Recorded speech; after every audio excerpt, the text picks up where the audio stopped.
Alors bonjour, on va essayer de faire la correction des exercices de deuxième année AP et C. Donc essayez de suivre attentivement à la correction et prenez les informations utiles que vous allez utiliser pour corriger ou donner la réponse de certaines questions. Donc le premier exercice, vous avez le document et vous avez des questions. Que représente le document suivant? Et la réponse, elle représente le cycle de vie de la grenouille ou bien le cycle de développement de la grenouille. Deuxième question, donnez un schéma représentatif de ce cycle. Rapidement,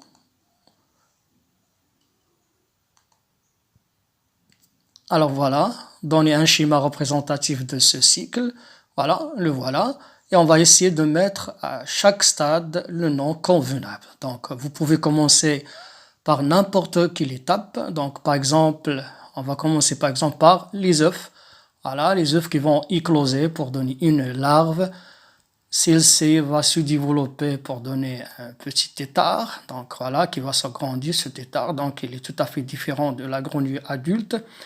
Et le tétard se développera pour donner une grenouille tétard, voilà, une grenouille jeune, et celui-ci, ce dernier, va se développer pour donner un grenouille adulte, donc une grenouille adulte.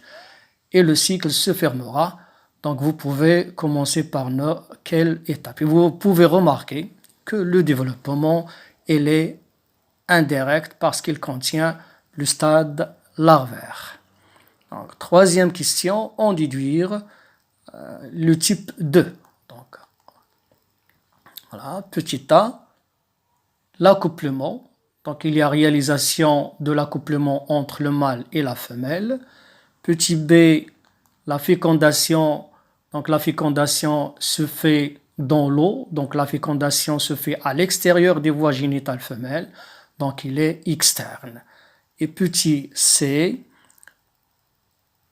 est-ce que ce sont des animaux ovipares ou bien des animaux vivipares? Donc la femelle donne des œufs, donc ce sont des organismes ovipares.